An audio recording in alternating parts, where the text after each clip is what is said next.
Welcome to LifeGroups. You made it. My name is Colin. I'm so glad that you're here today because the truth is this. You were made for this. We say it all the time, but you were created to connect. And I think that LifeGroups, this is honestly just one of the ways that we get to walk out being a Christian. Now here's the deal. Something to know is that this particular set of LifeGroups is so important because what it does is it leads up to and it sets up what's going to be going on at Revive Winter Camp. Now really quick, no matter what campus you're at, no matter what room you're in, if you're signed up for Revive Weekend, raise your hand really quick. Okay, all the people in the room, do you see it? It's happening. And if you haven't signed up yet, it is time. And you got to hear me say this, it's worth it. Now here, as you go through these 3 weeks of Life Group, we're hoping that the group you're in, as many coaches as we can get, the content that we study, all of this is put into place is so that you've got the best weekend ever at Revive. So imagine this for a moment.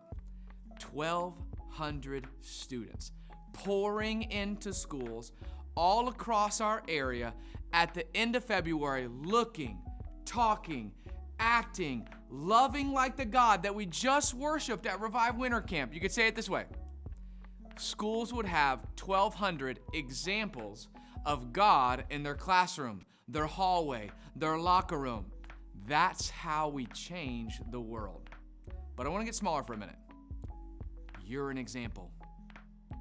Take 1,200 for a minute and just think, you're one of them. You are an example. So many times we see the Bible says this to us, so we believe it. In fact, the truth is, we believe it so much that we actually centered our entire student ministry around this idea. Now, do you know what our verse is? Do you know what our mission is? Wherever you are, whatever room you're in, whatever campus, what is our ministry verse? Do you know it? Tell me. It's 1 Timothy. What is it? Do you know it? 4. Do you know it? 12. 1 Timothy 4:12. You nailed it. Here's what's going on in this verse. New Testament legend, Paul. He's telling his much younger, and to be honest, much less experienced disciple named Timothy, he's saying, you may be young, but your age does not change your impact. And I want you to hear this today as well.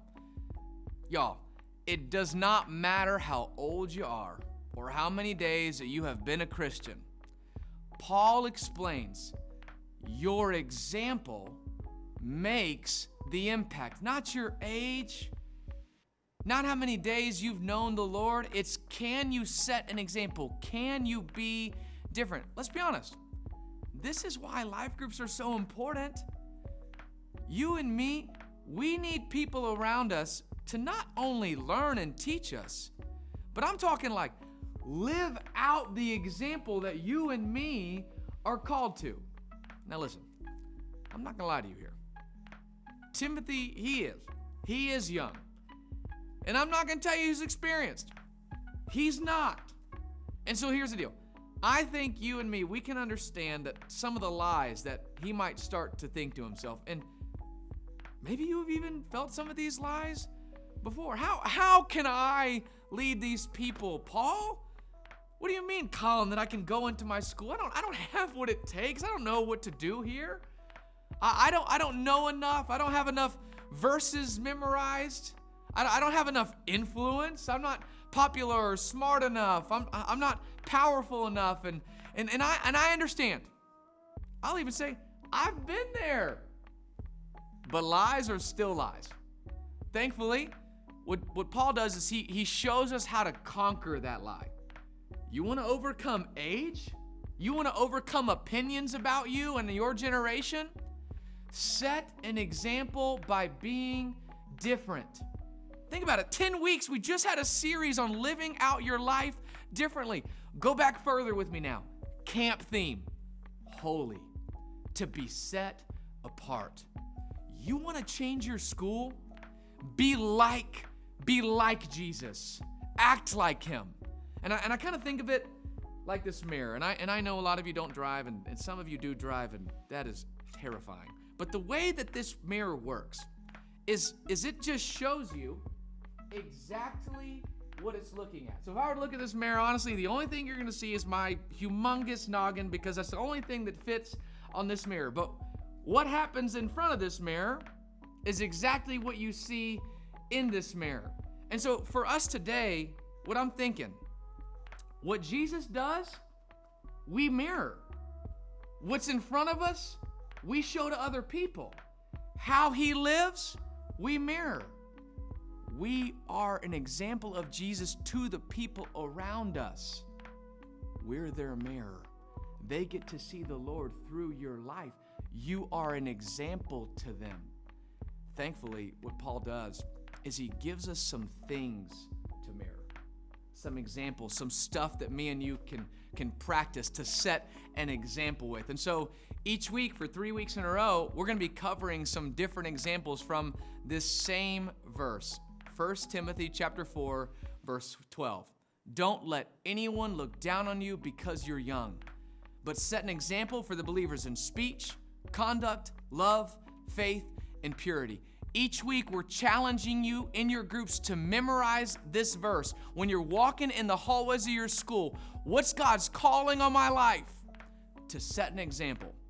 And I think today's example, number one, is to set an example in speech. I need to tell you the truth on this. The mouth speaks what the heart is full of. I need you to think about that for a minute. Words are just a mirror of what's in your heart. They're just a reflection of what you've really got going on in your spirit. You cannot set a godly example with worldly speech. Why? Why? It's just words. What's really the big deal? Anyway, Colin, why? It's just because speech shows your heart. Think about it this way. Right now, think of your favorite Gatorade flavor. Okay, pretend it's 100 degrees outside like it is 9 months out of the year. Let's be real. You're not outside anyway, but you go to your fridge and you're ready to unnecessarily crush a Gatorade because, let's be honest, you haven't actually sweat at this point today. And you open the fridge and lo and behold, is the worst Gatorade flavor on the entire market. I'm gonna show it to you here. Glacier Cherry. Absolutely disgusting. You open the fridge and you're absolutely gut-wrenched, heartbroken because this is what you see. And then you think to yourself, no matter how, if it were just cool blue, or if it were just grape, or if it were just red or yellow, or really anything else than this. And you start to think to yourself, no matter how much I want cool blue to come out of this Glacier Cherry bottle, I'm gonna tell you something, it ain't gonna happen. We can only speak about what is inside our heart. The only thing that's gonna come out of this is blue. The only thing that's gonna come out of this, unfortunately, is Glacier Cherry. Someone in the room needs to hear that today. Your mouth can only speak what your heart is full of. And here's the deal. When it speaks, it's really only one of two options. Think about this for a second. In Proverbs 18 and verse 20, it basically reminds us that the power of the tongue is either life or death. That's it. There's no other things that your mouth can bring forth than life and death. Hear me now. Your words can either wake people to life or bring them down. Which one's it gonna be? You wanna set an example? Wake people to life with your words. Be different with your speech. Mirror Christ with the way that you use your language. Your words have impact. Choose them carefully. What an incredible way to set an example and be different in your schools. New Hope students, I love you. While you're in your groups tonight, answer this hard question. What do my words bring? I'll see y'all soon.